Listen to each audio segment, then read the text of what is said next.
Hi there, welcome back to the DevOl. This is our second live streaming today, and I'm really glad that we're back here. Today we are going to talk about Elmish. And before we are going to start, I just want to say thank you to Isaac and Compositional IT for sponsoring some of the very expensive equipment for doing all this stuff. So thank you. And let's just get started with the stream today. So I just introduced to you again, Zaid. Hello there, everyone. Say hello, Zaid. Hey, man. How are you doing? Yeah, pretty good. Back with another episode today. Pretty excited because today we'll be talking about Elmish, the most coolest thing on the Fable community ever. And happy to share this with you with Roman today because actually we don't know what we're doing. We're just going to YOLO our way through the stream and see how it goes. Yes, yeah, definitely. So I hope it looks like that we're both not muted like the last time. Hope this will work better then. We had a couple of technical problems now, but I hope that everything is sorted up. Yeah. So I hope it will work out. So if you have any questions, I think this time it's much less people than the last time, but yeah, last time pretty much my mom was watching, my aunt was watching. Oh man, the pressure. My neighbors were watching. So all of them are not here today. But still, if you have any questions, just go for it. The stream is open. Yes, please. And yeah, I think we should just start. So where do we start? So we're starting from where we left off last stream, which in which we built a small counter application to run in the browser, written in F#, compiled to Fable, like you all know. So what we did in the last time, we built this thing using the lowest level of APIs to build the user interface, right? So we use the document, the DOM API in the browser to build this very simple application using the DOM to reference some elements, add some event listeners, as you can see to the buttons here below, and then when someone clicks them, we mutate some local state and we update the text count to show the counter. So today we will be what we're planning to do. Hopefully, we will build the same thing. But with a different architecture. We will be using the Elmish, using the Elm architecture, using a library called Elmish. Cool. So we're doing the same thing, but in a much more complicated way. Exactly. That's all we do in F#. Yes. Awesome. Okay, cool. So where should we start? Should we start with like explaining the Elm architecture and then installing the libraries, or what do you suggest? I think we could talk about Elm a little bit. Okay. So have you worked with Elm actually? Like with the language Elm? Elm itself, I just played around a little bit with it, just in the Ellie, I think it's the editor, the online editor with it. I played around with it, and it looks pretty much F#-ish. So I just decided to write Elmish instead because, F#. Okay. But no, I haven't actually built something concrete with it. I also played with it. When it was not Elm 19 or 019, it was Elm 018, and I played a lot with it actually. For me, it was like a real revelation finding something like this. I was doing Angular and React before, and especially with React and this unidirectional data flow stuff and Redux then, which is pretty much the Elm architecture. Yes. I really liked this, but without static types, it was really bad. So then I found Elm and I really fell in love with it. I built a multiplayer game with it. Oh, cool. The first game I ever did. It's even online now somewhere. It is? Is anyone playing it? Yeah, it is. It's called Dots and Boxes. It's this child game. All right, you should take a look at it later then. Yeah. And I built something else with it. And it's very opinionated, right? Yeah. Elm is very opinionated about a lot of stuff. So, but I really liked it. And we thought that before actually starting, we're just going through the Elm architecture. So the idea for this episode was like to give a thorough introduction to the Elm architecture and how to actually use it with F# and Fable and Elmish. Yes. So I have this. It's from one of my talks. This thing here. So it's a pretty small introduction. Just I just switched this here so you can see better. So Evan Czaplicki is the guy who built Elm. And for me, it really was like, when I found Elm, for me, it was like the promised land. So everything just works. Everything just worked, yeah, until it was not working anymore for some reasons. But yes, but the main idea of the Elm architecture is that you have like three parts. Like you have your model or your state, you have your view, and you have your render function, and you have your update. So sometimes we say Elm architecture, sometimes we say model view update. We're referring to the same thing, basically. Yes. And lately I'm used to saying MVU, so model view update. I know that you are really I'm a bit more into saying the Elm architecture. Yeah. So it's pretty much the same, or it is exactly the same, not pretty much. So what do we have? We have this model. Yes. Or the state, right? Yeah. So and do you want to do this or? Yeah, go for it. We can so interrupt each other. Roman always say start with why. I always say start with the model. Yes. Because whenever you start working with Elmish and the Elm architecture, the first thing you ever think about is the first part of the problem you try to solve in user interface is the model, is the data model you're trying to manipulate on a web page. So you have some data, so you model it with a type. Sometimes you call it the model, but sometimes you call it the state. I prefer state because that's the state of the application, and the model is the type of that data. So you model it using a type, which is the data you want to keep track of while the application is running. Okay, I just realized that when we are sharing the screen in PowerPoint, it's not actually showing anything. I was confused with the static. I thought it was doing something. Okay, so we are not doing this with this, but we're doing it like this. So that works. We're just using PowerPoint in here, and I don't know. Oh man, just ignore that a lot of stuff. Yeah. So okay. So and when we have this model, when we have those types, the state of our application that we are representing, this current state of our application is then used to declaratively render a view, right? Yes.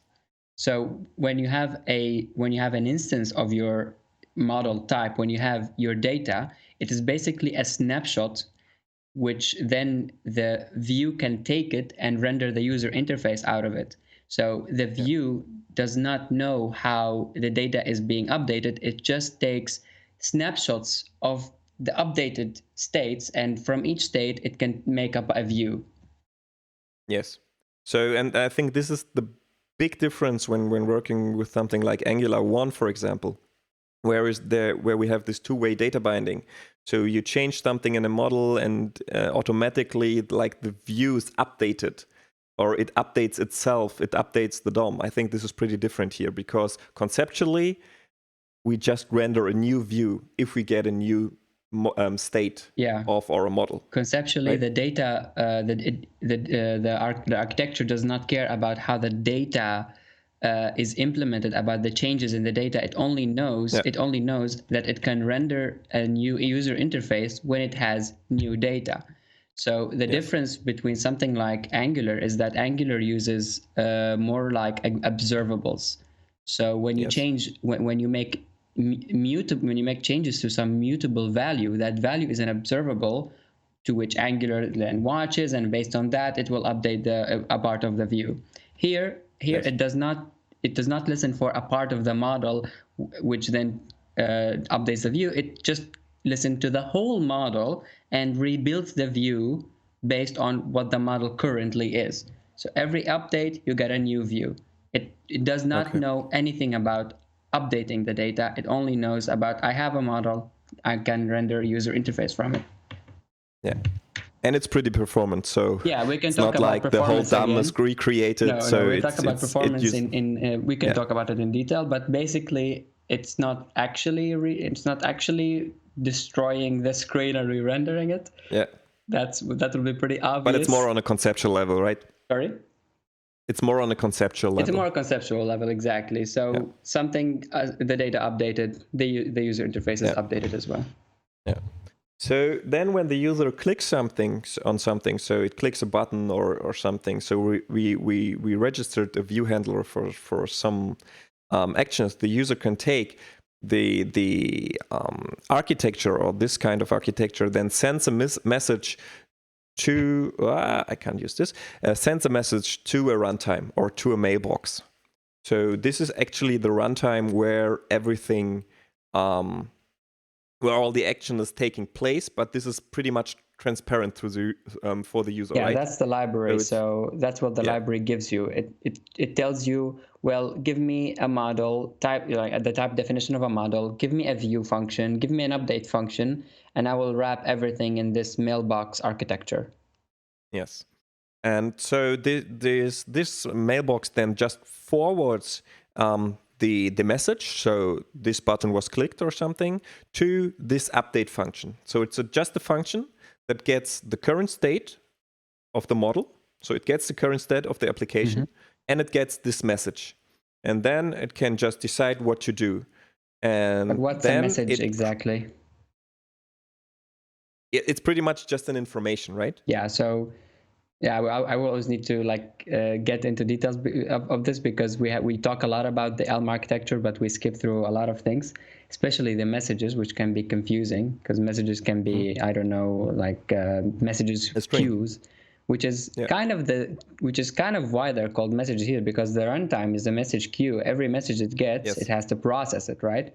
But a message is basically another data type next to the model that defines events that happened in your user interface interaction. So if a click if a button is clicked, that doesn't convey any information. What does it mean for a button to be clicked to in relevance to the actual problem? Well, if we're building a counter, if you click on the increment button, then you have an event that is triggered, which is the increment event, responsible for incrementing the current count of the state, which is something that the update has to do.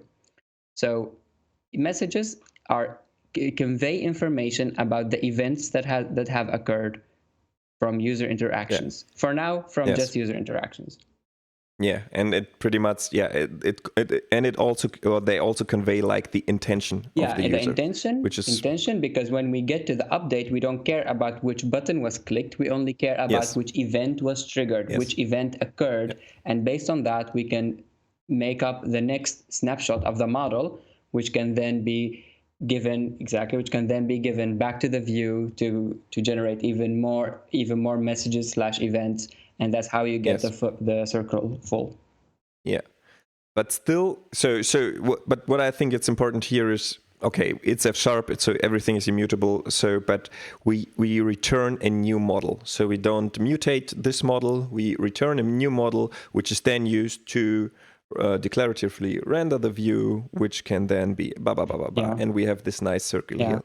But this circle is not enough, of course, because we can't really do anything here except for like changing the DOM, right? So we can't really create any side effects. We can't do any HTTP calls. We can't do any get any random number or do anything. Well, in F# you actually could. It's not that restrictive in this case. In Elm you couldn't. In Elm you couldn't, in Elm itself it's more of a go to the, I don't know, system clock and do stuff with it. But So what the update is also doing, it also returns another type of message, right? Which are the commands. And these commands are then also be fed back into the runtime. Yes. And the runtime then can actually decide what to do with those commands. Yeah. So when you see this full circle of model view update, everything is perfect. So you define the type, the model, you define the message, and everything goes through the view, the runtime, the update. Everything is perfect. But with this perfection, you can't do much, because you can only change. The only thing that can change for the user from the user interface perspective is the view being re-rendered based on new state.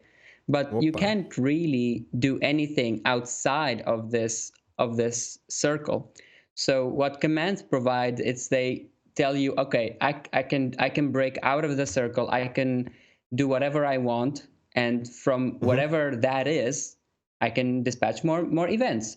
So everything that happens everything that happens outside of the view context is a command which can do all sorts of things, and as a side effect of that, send messages to the runtime. So if you do HTTP calls, that will be, you think about which events can be triggered from an HTTP call. Well, you have two events: that the request has been initiated and the request has been ended. So an HTTP command would dispatch two messages back into the runtime and back into the updating the model, getting a new view. That's it's a summary of how it works. Cool. So I hope that we covered this, like the basics, and I'd say just let's implement something. Yeah, let's try something. What are we going to implement? Yeah, like I said, it will be doing the counter again. I know it's very boring, but it's the hello world of every UI. So that's what we start with, and it's actually pretty educational. If we have time, maybe we can expand on some counter that makes HTTP requests. I don't know. We will see. Yeah, we'd see. Let's see how far we can go, and if someone is interested, let's get back to the code diagrams. Another one. Yeah, let's go back. So I let this open.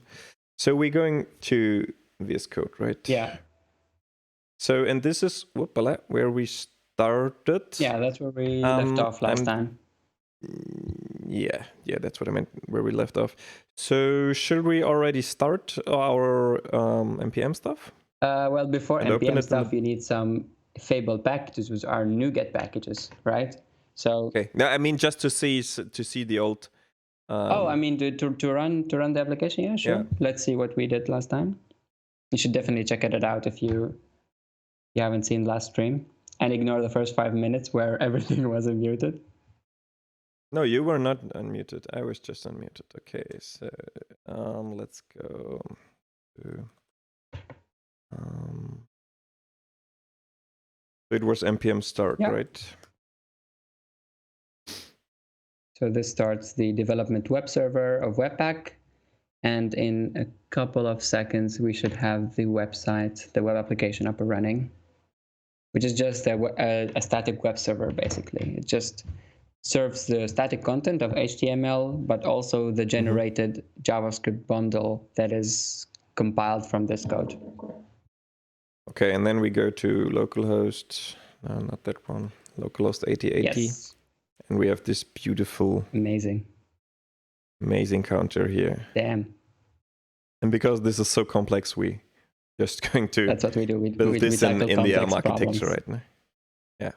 Thanks okay, cool. So let's go. Yeah. Okay. So where do we start? So to get started with the Elmish library. So we talked about the Elm library, the Elm architecture, which is basically popularized by the Elm language. But since we do F#, we did not write another language. We just wrote a library, which is basically implementing the same concepts of the Elm architecture, and that is the Elmish library. It's Elmish because it does not really mimic all of the concept. It's more of just the look and feel of it, and the conceptual architecture in general. So we need to install the library from NuGet because it's a Fable package, but we will need also more dependencies. So the library, I think it's called fable.elmish.react. Let me just change the font size a bit here. Yeah, much better. Okay, so I say .NET add? Yeah, you need to be in the source directory, of course, because we're just using NuGet here with our F# projects. Yeah. So you can just go .NET add package and then fable.elmish.react. Add package. Fable. You see, the nice thing about one of the coolest thing about Fable is that the Fable packages that you can distribute to NuGet can use third-party libraries from NPM. So in this case, we're using Fable Elmish React, which depends on React. We will talk about React in a second, but it's basically responsible for the view layer of the application. We don't re-implement our own virtual DOM implementation. We just use what's out there, and in this case, it's React. Very good, very popular, has a giant ecosystems of components that we can reuse in our applications. So React is very much the way to go in F#. Also because it knows how to work with immutable data, which fits very well with F#.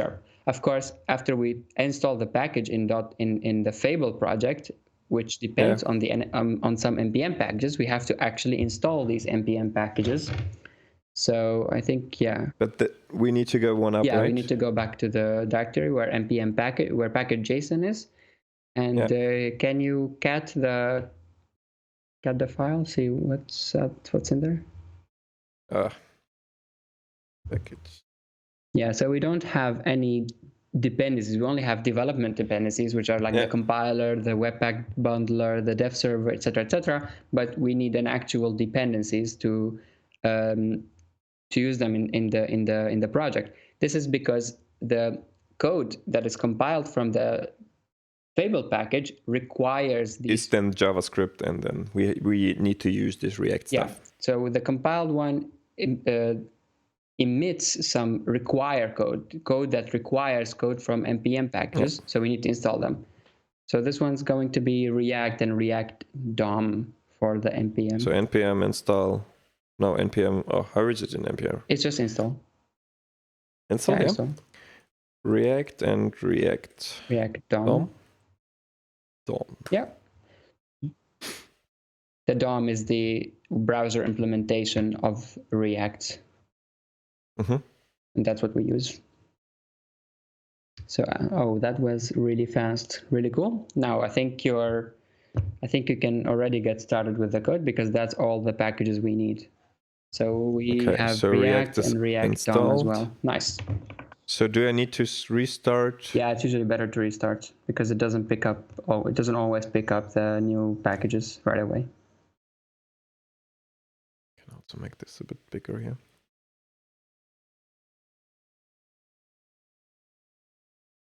Don't you find it easier to use the VS Code terminal, or no? Yeah, normally I do this, but I think because I did it a bit bigger here, to get more I real think estate. maybe this, Yes. screen estate is not too much. So I thought let's just do it. All right. Like this. So what next? Well, we can nuke this whole code, right? Nuking is always good.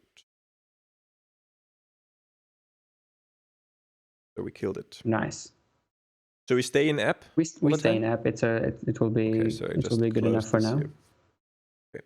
All right. So, like I said, the first thing you ever think of when you start with the Elmish application is how you define the model, how you define your data model. What data are you keeping track of while the application is running? You keep asking yourself this question over and over until it becomes a second nature. What do I need? That's where you start.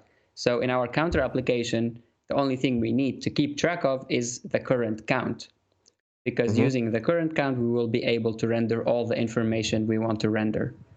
So you extend the type, you remove things from that type based on how much information you need. And in this case, we only need the count. So I think we could start with a record with a field of type integer called count. So we say model or state? I personally like state, but a lot of people like model as well. So let's do model. So we use a record, and I know it's hated in the F# community, but I am going for 2 space indent. Ooh, edgy. Because That's I have very the edgy. power. Yes. So, and what was it count? That was an integer. And it was an integer. Awesome. So there's this notion that every model has to be a record. It actually doesn't have to be a record. I think sometimes it makes sense to use a discriminated union to represent the state, because the state can be different, distinct stuff. So we don't have, so for example, if you are keeping track of information, some information and some error information, you probably want to keep them distinct instead of putting everything in one place and checking if error is empty or whatnot. Yes, yeah, definitely. And I think this is like you said, like always think about the model first and always think what is the model until it gets second nature. And even if it gets second nature, I think if something is not working in your application and it feels very cumbersome and very bad and very, you need to do a lot of work, most of the time I'd say it's the model. Yeah. So if you have the wrong model, everything is just not working. And if you have the right model, most of the time everything falls into places. Yeah, it just feels right, you know? If you do it right, it just feels right. And if you're doing a lot of work, then you're doing it wrong, which is very good. It's a very good feedback loop with yourself. Yes. Maybe if we have some time, we can talk about this later a bit. But let's go for all right. Let's keep going. So we talked about the data we want to keep track of, and now we think about the second most important question. This is, of course, before even looking at user interfaces, which is a point I'll go back into. But we start with, we have the data. Now, which events need to occur to change the data, right? And do these events need to carry information? So you have these two questions. So if I have a count, if I'm keeping track of a count and I need to, increment and decrement it, then these two things can be my events. And we can... So we get the message? That's where we define the message indeed. And then a message is usually defined as a discriminated union of different distinct events which can occur while the application is running. In this case, increment or decrement. Of course, they don't need to carry any information because that's enough for us to know that we need to update in an incremental fashion or decremental fashion. But we could, for example, say that we had like increment by exactly, and then we could say something like int, and then this would like convey the information that maybe I want to increment by 5 or by 10, like with bigger steps or something. Yeah, we can have another button later when extending the model. Yeah. All right. So now we have our model, our message. We think about, okay, how does my application start? When my application starts, what will be the initial state? I have a count. What will the initial state of the count be? And that's where we define the init function. Usually takes a unit, but that's not necessarily the case. And it returns the initial model. So our initial model will be a count of 0. No, of course it's for 2. Of course. Yeah. How dumb of me. Okay. All right. Yeah. So that's the initial state. That's where application starts with. But how does the application state evolve? That's the responsibility of the update function. The update function dictates how to go from a previous state to the next state based on the message that has occurred, the event that has occurred, the event that was triggered, depending on how you want to think about it. It's basically the same thing, but it takes a message and it takes the current state and returns a new state based on these two things. So we say we're using it interchangeably, but I hope you get the idea about what's state and what's model. Okay, so let's just keep it like you're procrastinating already. It's 2 lines. Okay, and we're returning a model, right? Yes. So it takes 2 things and returns the model. So, and what we can do then just here is just we match. Yeah. We pattern match over the message, and then we can have the increment. And in this case, we return the model with the count equals model.count plus 1. Exactly. Right? Yeah. And then we can actually copy paste this decrement and -1. What I really like about this architecture is that like you can have a look at pretty much every application that is written in this architecture, in this Elm architecture. And the first thing I always do is just have a look at the messages. So because the messages is all that can happen within the system, Agree. right? So there is nothing else. In F#, it could be because you can work with mutable stuff and so, but if you just stick to the Elm architecture, nothing else can actually happen within these applications. So if you have a look at the messages, most of the time you have a pretty good grasp of what the application can actually do. And when you then have a look at the model, you know pretty much a lot about the application. So about what the application is doing, not how it look like, okay, of course, but what the application can actually do. Yeah, so you see, because when you think about some page, you want to know how it evolves, right? How it evolves from one state to the other. If the user interface is only derived from the data, all you need to know is the data, and the only thing that can change the data, that can evolve the data, is when something has occurred. So you look at the events, which events occur so that the data evolves. And that's why the message is so important to think about. And the state, they give a lot of information. But on the other side, I think having this messages and models give a lot of overhead, right? Because you need to think a lot about what the application has to do before you go and implement it. We are already implementing state updates before even knowing how it looks like.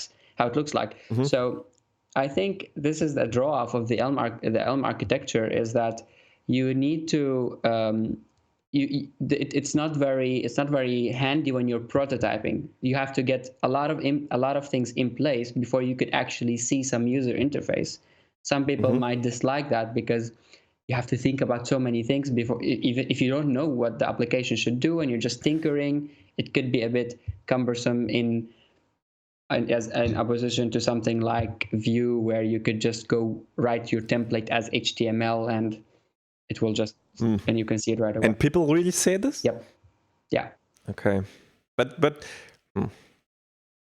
yeah. Okay. Maybe I'm really into like all this domain-driven design stuff and everything. And in there it's all about understanding what we should do, understanding the domain, understanding the problem space, what we are actually talking about, and then we can think of the solution space and try to build all this stuff. And yeah, it depends on how people like to think about their problem. Yes, I think definitely. But there are also mock-ups or something, right? Like to simplify all their problems in types. If you have some problem, just make a type so that you can focus the solution on. So you can basically shrink the solution space, right? But I think designers just want to see some user interface, and that's how. But you could also do this with mockups, right? And plain HTML. Plain HTML, and then translate even this.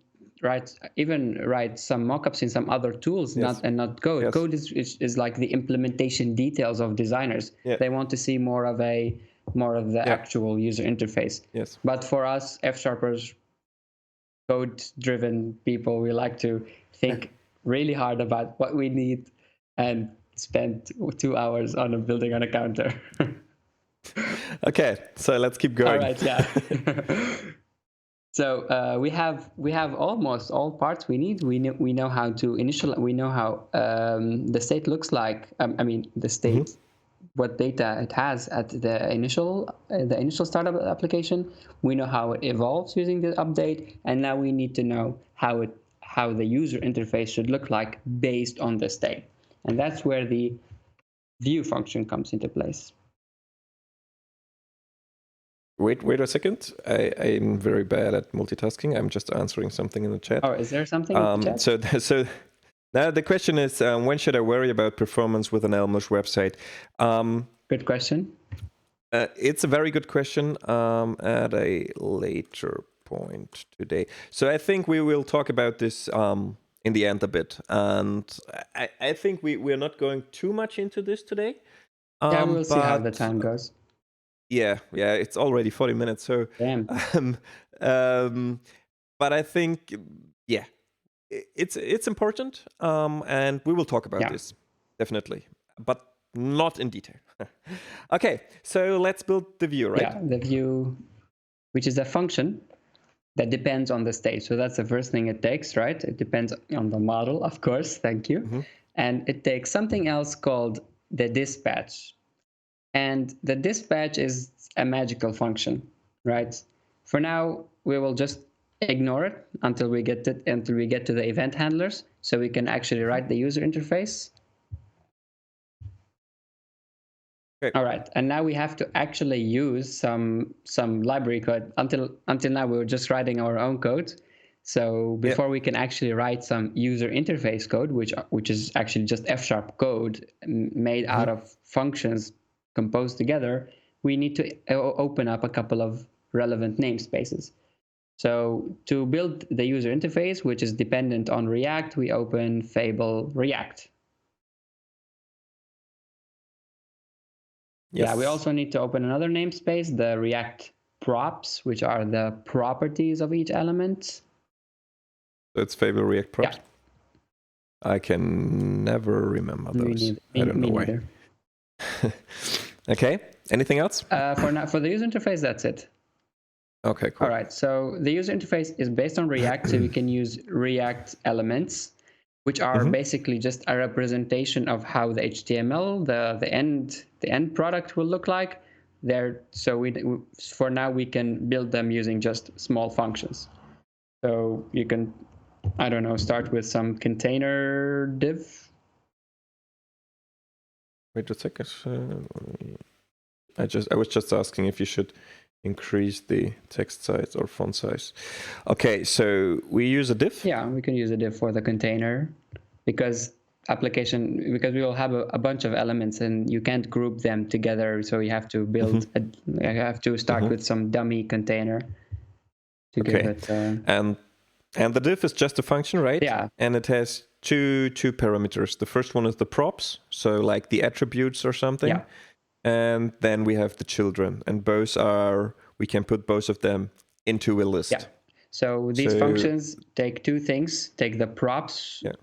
Yeah. So the props are properties in general, but in this case, they dictate the HTML props. So things like ID, like class, styles, and stuff. And the other list, that's where you put the children. That's where you nest the children of the div. Okay, cool. So that's what we're doing now. Yeah. And then we want to have two buttons. Yeah, sounds good. Okay. So the syntax for all of these elements is the same. It all starts with some element, a list of the props, and list of the children to mimic the HTML equivalent, because in HTML you have some XML tree, and with functions you can build up basically the same tree. Okay, cool. And then in here, and we want to print out the current state. Maybe in a header H1. We have an H1 and this empty properties and some. Yeah, here in the only child of the H1 will be just the current count from the model, but because and we can use this str. I think we can use of int because model.count is not a. Of int, and it's a model.count. Yeah, because model.count is not an element that React can understand, so we need to tell React, well, it's really an element, believe us. So we have this of_int function here. What is it doing? It takes an int and it makes a React element out of this. So it basically just cheats the type system and returns the element without doing anything to it, but it tells the type checker it's really a React element, believe me. Okay, cool. Nice, and we don't need to cast on our own. So this is pretty much also to make it easier for the developer, also to read it later. Yeah. Okay, cool. And then in here we have like if we want to have just a string, then we say str. Yeah. And then in here we make a minus. Yeah, sure. Why not? And in here we make a plus. Right. So I'd suggest let's bring this on the screen, and then we can put some behavior into it. Yeah.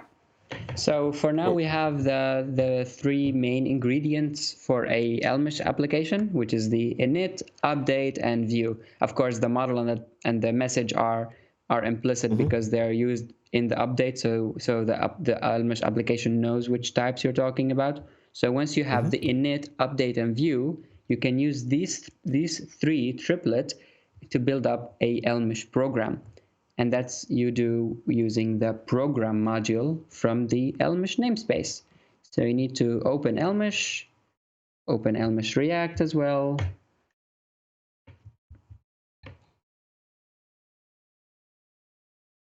And then you can use these three arguments in the make simple of it's called program.mk simple. Program, yes, program.mk simple. Yeah. And mk simple, let's have a look at it in the panel. It takes an init function, which takes an argument, which in our case is the unit, and returns a model. So we have this here, returns a model. I can make this a bit clearer. Then we have an update, which takes the message and the model and returns a model. We have this here.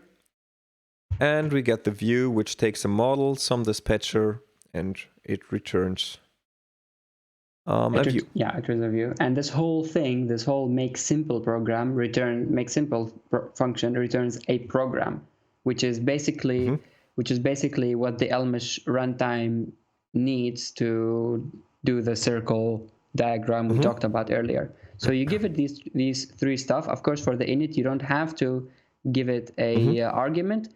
It just infers that it's unit to use it later on, but it's actually not needed to provide it your own. So you go make simple, that's where you have your program, and now you want to do something with it, right? That program, we want to render it on our user interface. So we go program again, which follows just module chaining API, and then you could go with React synchronous. Okay, so there are a couple of them. Yeah. Is it important? For now, no. Okay. It's actually pretty important, but okay, we can talk about it right away, or no, let's ignore all these stuff. Yes, and we just go with React synchronous.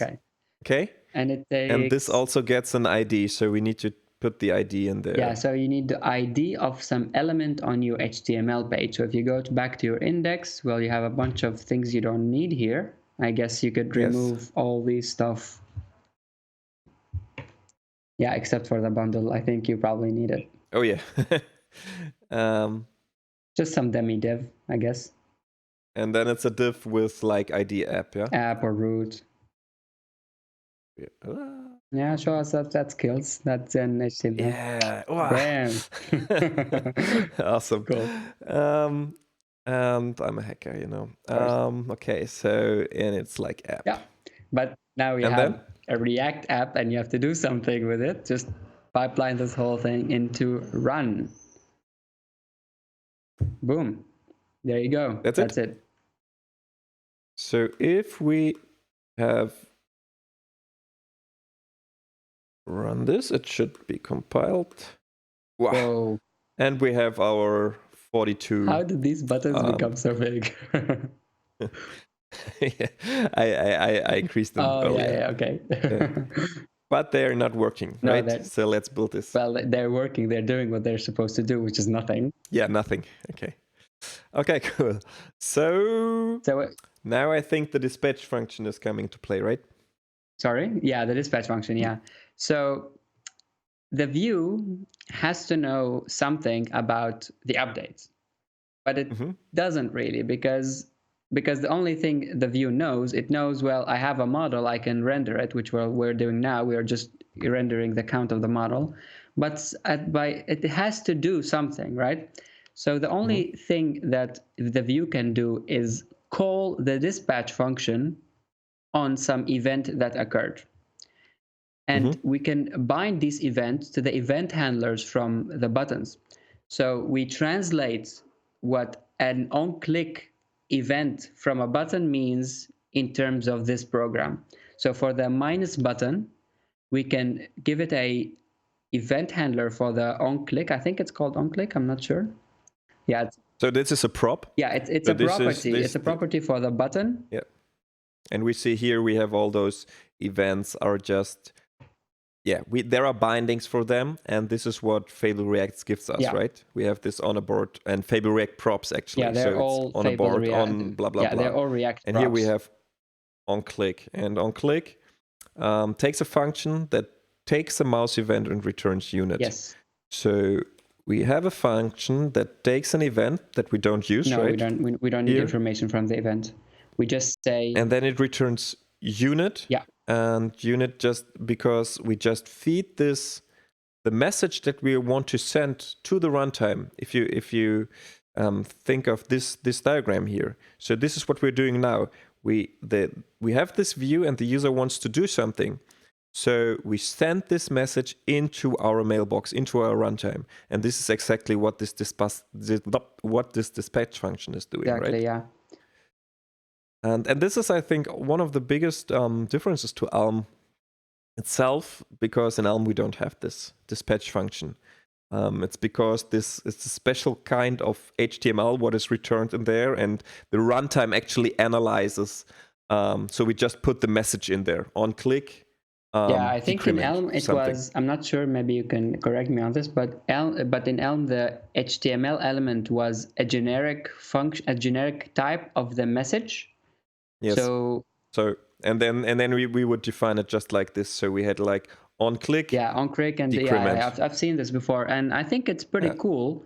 But it couples the view implementation with the messages, right? Yeah, definitely. Yeah. And that's because Elm itself has this like it's like a closed system. Yeah, exactly. So it's not a problem that it's all coupled. It's all like it just works in the way it should work, and you don't need to think about it. Yeah, but I think it should have been a choice whether you want to be closed or not. There is no choice. There's no choice. That's the thing. I mean, they have to implement their own rendering virtual DOM thingy, whereas here we can just use whatever there is, and whatever they update it, we just keep using it basically. Which is pretty cool because this allows us to use the same program pretty much, and then accept the view and then use React Native. Yeah, use React. Right? We can use Elmish. So when we installed the library, the Elmish, we installed Fable Elmish React, and that's just the Fable variant on the React variant. So Elmish has a lot of variants. We can talk about them later. Let's get this counter running. Done here. So we dispatch something, and at this. So we don't need this. We can underline this. And then I just copy paste this down here. And then we need to say increment, right? Yeah. And that should be the program, I think. We need to see it before, because you never know, even with something this simple. So let's see. Woohoo! It's working. Yes, it's working, right? So even... So let's... Yeah, even though if it's a very simple application, what it's doing, it goes through this whole circle, right? If you go through the code, you will see that the code is rendered on the init function, and then when the view is rendered, we have this dispatch. Everyone says, well, where is this dispatch being defined? I didn't define it in my code. Well, that's true. It's because the runtime gives it to you. It's basically, it just feeds this into this. Yeah, the runtime feeds the dispatch internally into the view, and because the runtime itself provides an actual implementation of the dispatch function. It says, okay, when something is dispatched, go back to the update function, which is already available to the program. Go back to the update function, feed the message into update, and give it the current model. Whatever model comes out of it, make it re-render the view using that model. And with this loop, you can, Yeah. And the cool thing is now that we can, like, I mean, of course, this is a toy app and this is not really doing anything, but like new features in this kind of style, if the model is right, it's pretty easy, right? So we just talked about increment by of, my goodness, by, and this is an integer. And then we could have another thing like reset. Yeah. And then we see, okay, now there are two more messages in here, and we haven't actually accounted for them. Yes, so we can actually use this here, generate unit bit match case, and then we can just, okay, increment by, and we say here, this is the step. And we could say, okay, we get the model with count equals model count plus step. And in this case here, oh no, we can just, for example, just say, okay, we can return the init function. Just back to the initial we state. Can call the, yeah. So this is just this. And then we can just build two new buttons. And this one here is +5. And then we can say by what? No, almost not hitting the Windows key. By 5. And we can say here reset. Yeah, I wonder what you're gonna set there. Reset. Oh. Very anticlimactic. Okay. Yeah.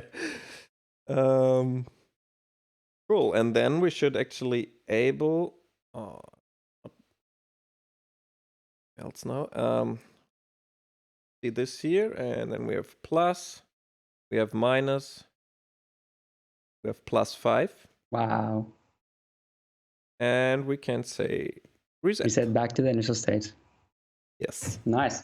Which is pretty nice. Cool. So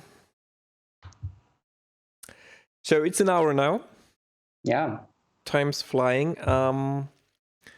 What are we going to talk about today? So I think for me, I would like to have another episode soon where we just go deeper into this with commands and with maybe make an HTTP call. Yeah, I think it's not, we can talk a lot about the whole day, but it all comes down to actually building stuff, right? So Yes. when we build stuff, it becomes concrete, it becomes more familiar. Yes. We could talk about different approaches, why you would use one or the other.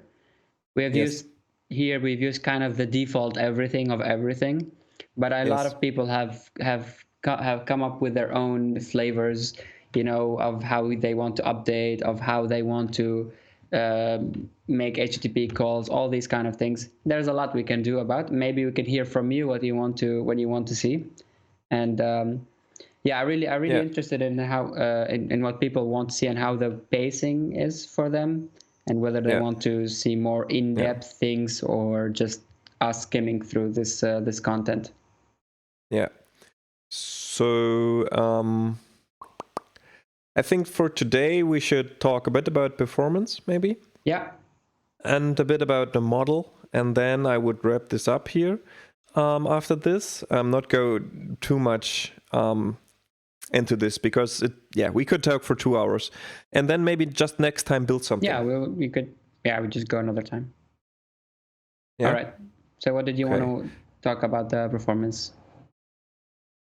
I don't know. There was the question. When do you need JKS 612? So what was the question? When should I worry about performance with an Elmish website? How big, intricate of a page should I get to? Well, yeah, it's actually pretty tricky to do performance profiling in React because you come to that point only when you start seeing some rigid code, or I mean the interface becoming very rigid, you know. It's starting to it's not as snappy as it should be. That's where you think about it, but actually there are a lot of things to consider, and I think the most important is when do you compute your needed information.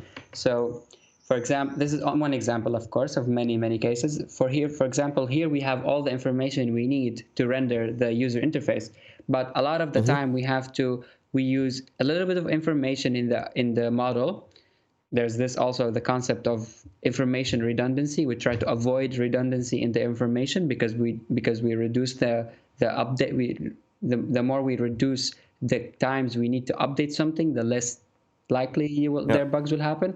So sometimes sometimes we want to compute stuff again and again. So you compute stuff in the view, and you compute stuff. So before you start returning view elements, you compute something derived from the data you're keeping track of. You do it in the view and you do it in the update. So it's always a balance. Do you want to keep track of the computed state, or do you want to compute it every time? It depends on how big your data is. Basically, it's just everything almost always comes down to it depends, but there are basic guidelines you can follow, right? Yeah, and I think .NET is obsessed with allocations, right?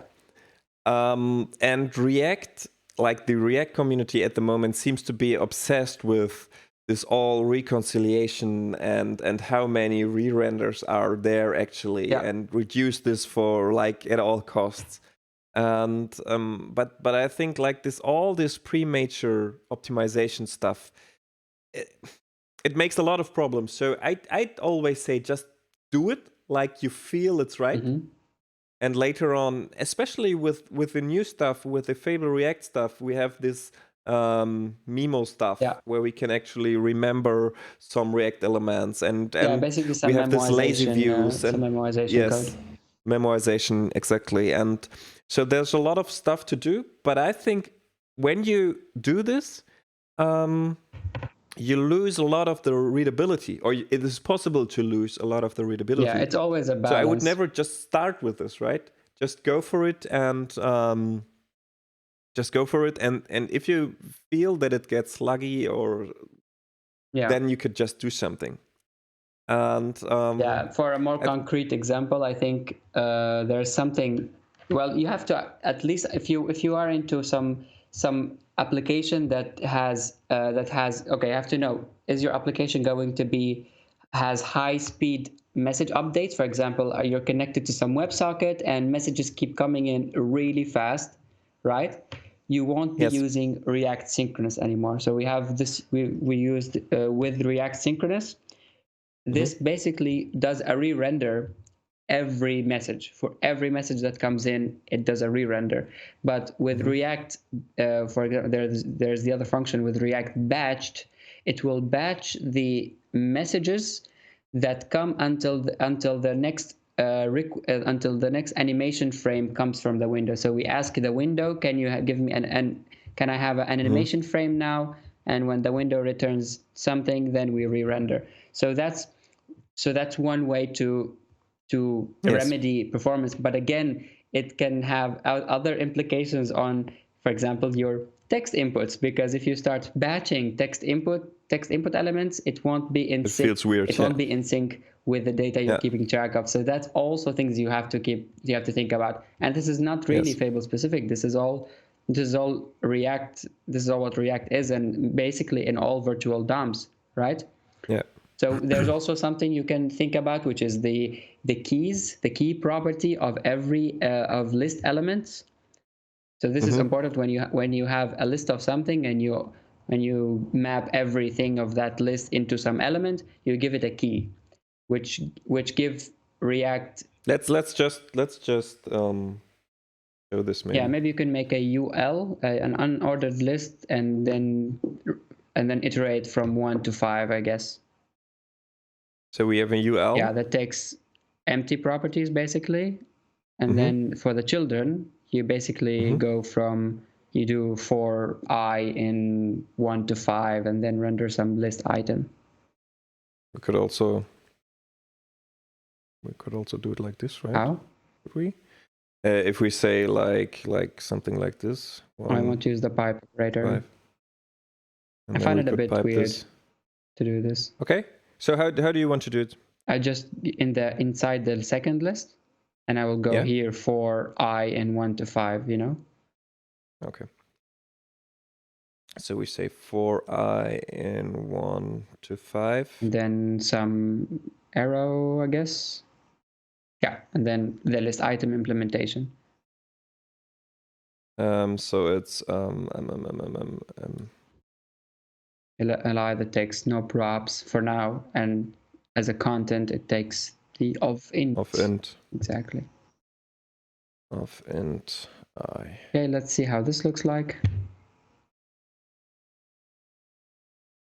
Nice. So you have all these 5 elements, but they, if you happen to remove one, if the data change, we have a list basically for now, a static list of 1 to 5, but if you are keeping track of a list of things and one of these things change, React has to know which one changed. It's not just removing one element and getting it back arbitrarily, because if you give it a hint on which element was changed, it knows how to render it better for the next time, I guess. Yeah, so the rest like stays like this, right? Yeah.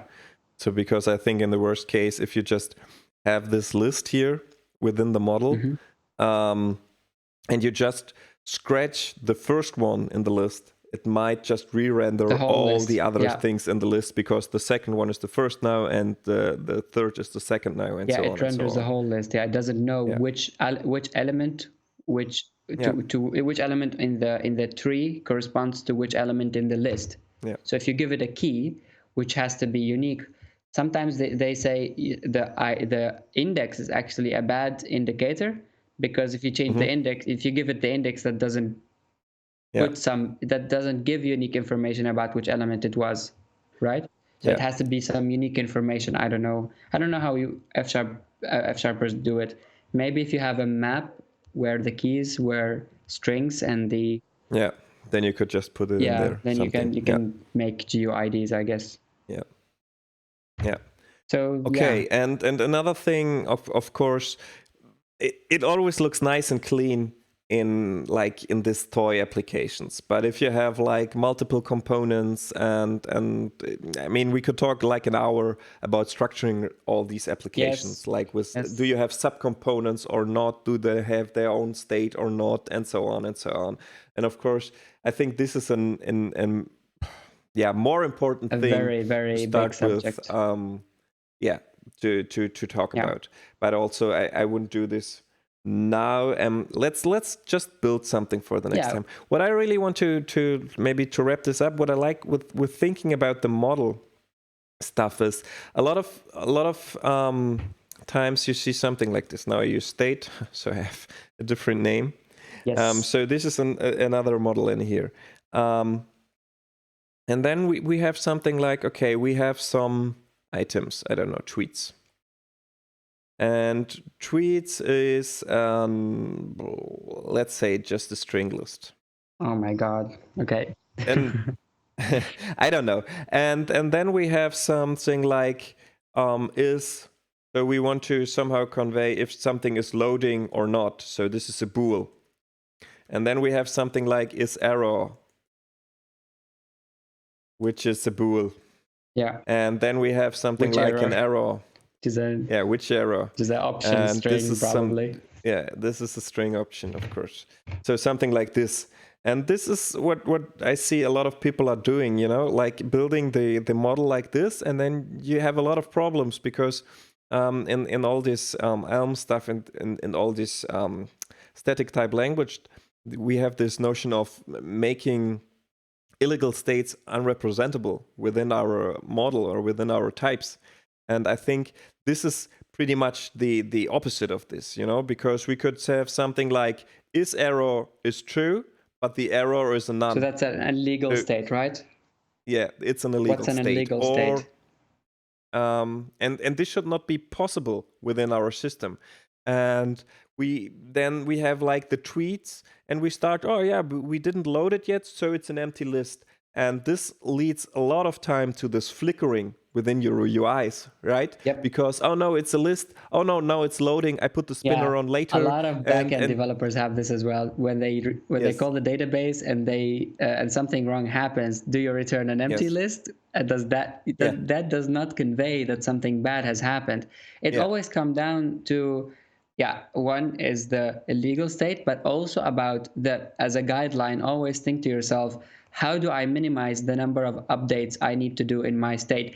If you see all this information, you have to update them separately, or you Yes. have to know exactly which one to update in relation to the other. For example, if you have an error, then is loading has to be false, because otherwise you will get some weird application when you have both Yes. loading is true and error is true. That should Yeah. not be possible in the first place. And this is something you could constrain the programmer with using proper types. Yes. And so we could just, I don't know, we could just fix this by yeah, but the first thing you can try is making the tweets, for example, a result of a string list or a string, right? Yeah. We could do this, but what I'd like to do now is like really have, I think our application is in a different state all the time. So we could have just like our model, and this is what you were saying, is not a record anymore. No. But it's a discriminated union of something like loading and of something like error. And if it's an error, then we have a string. Yeah, then, but only then. Or we have something like access. Yeah. Or application. So we are within our application. And then we could have something like tweets, which is a string list, or right? It could be the other state record, because maybe you are keeping track of your initial. Yes. People don't usually do this because they usually have to load a bunch of stuff. So they have to have this loading state for multiple things at the same time, which becomes really, really difficult unless you actually make the illegal state impossible. Because we say it here, which is kind of cool and it makes the application nicer, but as it grows, it will be your only way basically to actually implement it in a sane manner. And the cool thing is now that now we can, for example, in the view, we have a pattern match within the view. Oh yes. In here, and then we can pattern match, and then we can say match model with, and now of course it's the state, and then we have, okay, in case it's loading, then we show the loading view. Yeah, shows some spinner, some I don't know. And when we have an error, we are actually in the error shows that face view, and then we have the error in here because we just get this and do something in here. And if we are in the application, I think I said it, and then we get our tweets, and then we can just show our tweets. And this is one of those things where I say, okay, this is exactly where then everything falls into places, right? Because you don't need to think, but what if I'm in the application and in the application state, but I'm still loading is true. I really need to account for this. No, the update you don't accounts need, for because that. You can't really go into those places. No, you can't have right? both tweets and loading at the same time. That's why it's a discriminated union. Yeah. Very important stuff. It's very important to tinker with it, try things out. Yes. So I think, so this is near and dear to my heart, because I don't know, we talked about this a lot, even at work or not, or yeah, at a work, lot of discussions about this. Yeah, definitely. So I think, but this is what you need to learn when you're starting with the Elm architecture. So because if you're not learning this, everything will look ugly and you will hate it, I think. Because what a lot of people say, that the Elm architecture has a lot of boilerplate to it, because you need to account for every message. You need to account in the update for everything. Sometimes you need to repeat yourself and all this stuff. And this is true, but it's worth it, in my opinion, if you get the benefit out of this. I don't think just because you repeated yourself once or twice, oh my God, that's so bad. Where is the separation? People are a lot of obsessed with separation. Like it has this, I don't know. I mean, this is pretty separated, right? The view is separated from the update, which is already a big step towards having a sane application writing, right? Yeah. But again, if you have to write a couple of things, for example, the dispatch, you have to write it a couple of times. That's the things they usually complain about. And I think, yeah, well, it's not that bad. I mean, how else would you want to do this? I don't know how else I want to do this. I really like this one. Yeah, definitely. So let's just build something. Yeah. The next time. Let's do it next time. Cool. So I don't know if there is still someone there. If not, it's also alright. But if there are any questions? I think we are like 10 seconds. The stream is like 10 seconds behind, so we need to wait a bit. Yeah, let us know. But if there otherwise, just you can reach us out on Twitter, on GitHub. Yes. Whatever you like. Yeah. So JKS, if you're still there, you asked can you be my F# mentor when the next round starts next month. I'd love to. I personally love to, but I can't because I'm so full of everything, and I have twin girls, small kids, and everything. My wife is in teacher's practice, so I can't really do it. I don't know if Zaid is open for something like this. I'm not officially a mentor, but I'm always hanging out by the Slack. So if you ask questions, I will probably answer them right away. Cool. So there are no questions, I guess. So alrighty. This was a really good episode. Let's wrap this up. I like this as well. I hope people like this too. Yes. So if you're not watching live and have any feedback later or any questions, just hit us up on Twitter. Like I am Romsen. It's R, then it's a 0, MMSEN. I should probably add it in the description. Yes, I think it's in there. And yours is Zaid _Ajaj, I think. And just hit us up or put something into the comments. Yeah, definitely. Again, if you want us to stop, we won't, because we have fun. We're unstoppable. Yeah. But still, we'll just make these if you want, have 2 watchers, which are basically us, and then go through them all the way. But if you have fun watching this, tell your friends and your parents, and see you around. You're around. Bye. Bye.